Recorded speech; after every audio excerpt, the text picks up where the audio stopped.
I'm selling this one too. This is Gear Profile. Hello, my name is Marc Gallagher and welcome to Gear Profile, where I take a look at a piece of gear that I have and love and I tell its story, why it speaks to me, and of course, give it a little play. Today we're looking at my Fender Mexican Jazz Bass Deluxe. If you saw my P-Bass video, then this one is following the same vibe, where I say farewell to this bass as I trade it in for something a little more ultra.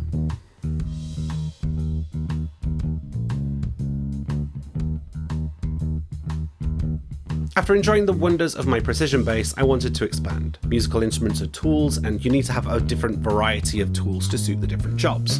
Guitarists swear by having both a Strat and a Les Paul. Bassists, it's the precision and the jazz, you just need both. With this in mind, I scoured the internet for a jazz bass to fill that void, eventually finding one on eBay. The big day came. It was on April 14th, 2015 that I took the train to Redditch to collect my newfound bass. I picked up the bass on Sarah Michelle Gellar's birthday, clearly destined for slaying bass lines. I almost missed said train, racing down the stairs, running into the door as it closed. Thankfully, the conductor was kind to 18-year-old me and allowed me to board. The exact details escape me, but I imagine I got the bass for around about £300 and I played it unplugged the entire way home from Redditch. I've had the bass for around 10 years and it's been my solid number 2 behind my P-Bass. I used it on gigs when I depped for bands in need and it served me very well. My favourite thing about it recently is how it matches my Fly Mini JB bass. Look at it! It's father and son! Then I started filling out my dream gear list. I made a list of both a wish list for more practical goals and dream gear, looking at stuff that I didn't necessarily need but would very much enjoy owning. Part of this was a Fender USA Jazz Bass. I noticed the improvements in upgrading my Strat and Telly, and I wanted to take my bass rig to the next level. Then the niggle crept in. That niggle of, get a USA one, Mark. You need it. It's better. It's more real. So I started looking around on Facebook and eBay for ones under £1,000, while I listed my own online for about half of that. Recently, I went to the shop Sell Us Your Guitar in Ashton-under-Lyne with the specific goal of A-Bing my jazz bass against the American jazz basses and observing the improvement. While passive basses felt like they had something missing compared to my own active one, there was an American Deluxe in dark blue that was just perfect. I could tell the difference in the top end clarity compared to the ordinary woolliness of my own bass. It was about £1,000. If I traded it for my bass, I would have got it for £700. Unfortunately, their valuer wasn't in that day, so I left saying I will be in touch. The next day, the bass sold. Made me genuinely sad for a good couple of days. It was perfect and I just missed out on it. More recently, I found a marketplace seller with an American Ultra jazz bass in Cobra Blue. Dark blue is my branding, so it was the perfect fit, and the seller agreed to pay the full amount that I wanted for my Mexican bass, and at the time of recording, I had reserved it. Soon, I'll make the visit up to Manchester to trade up to a top-of-the-range jazz bass, so I just have to get my affairs in order and prepare to say goodbye to All Reliable.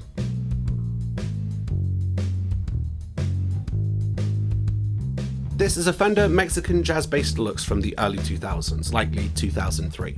It's deluxe because it's got an active preamp and a 3-band EQ. Instead of the usual 2 volumes and a master tone, we have a master volume, a blend pan knob for the 2 pickups, and a 3-band EQ. This has a sunburst finish with a tortoiseshell pickguard and a rosewood fingerboard. And it's also got a lot of lacquer splitting that was common for instruments of this period. I did have the serial number for the longest time, but that's since fallen off over the last year. I've not made any mods or significant changes to it, except for recently replacing the poppy mid-pot, and it feels really good to play. With the pan knob and EQ being my only jazz bass experience, I never really want to have to deal with the 2 volume knobs again.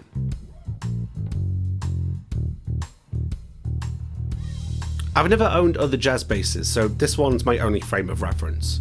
Compared to my P-Bass, it's more pokey than thumpy, more articulate in the mids and highs, but carrying less weight to the sound.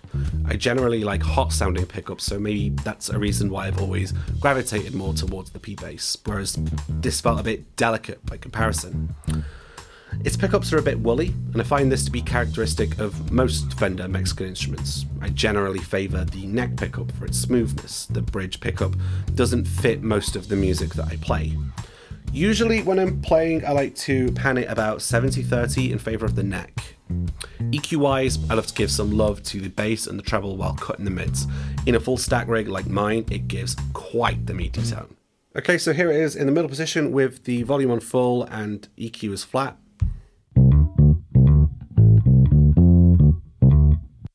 If I was to go full neck pickup, bridge. So if this is the middle, I kind of like to go maybe a little bit here. So it's sort of like 70-30 in favor of the neck pickup. Which is just, it's smooth, but it gives you that hint of pop from the bridge pickup, which I adore.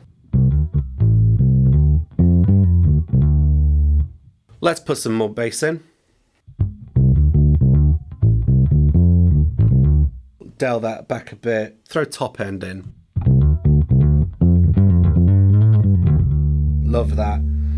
But also, I think that taking the mid and pushing that a bit more is really fun.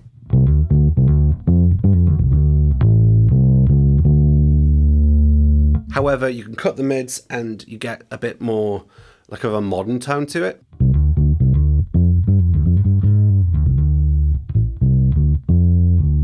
Although it does get a little bit boomy if you cut it out too much.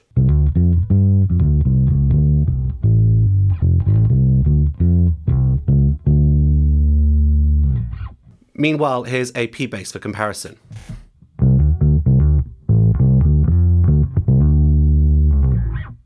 It just packs so much of a punch. Like, I can hear the things in the other room vibrating. It is just insanely powerful. Otherwise, it's a jazz bass. It's versatile, definitely more so than a P bass, but there's a certain thickness and simplicity that I miss when I'm not playing the precision bass. Nevertheless, it's a staple sound of countless records, and it's been on my music both at covers, gigs, and in the studio. It's always been my number 2, but second place still sits on the podium.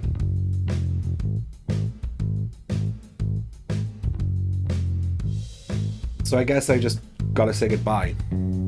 I've had this bass for 10 years and I've not had many instruments for that long, so it's hard, you know, and it's a shame because this is great. It's been with me for so long and there's nothing wrong with it. It plays great, it sounds great, it feels great, and I just can't justify having 2 jazz basses, especially 2 active ones, so needs must. Thank you. You've been great. There's absolutely nothing wrong. Only problem is that you're Mexican. Oh God, that sounds awful. Is that what Americans say to people? Yeah, sorry, I guess you're Mexican and not American, and that's a problem for some reason. I don't know.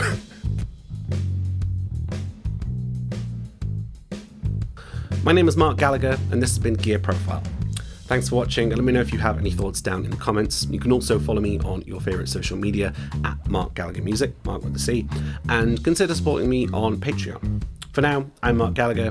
Like this video if you want, share if you feel compelled to, and follow me on places. I'll see you down the road.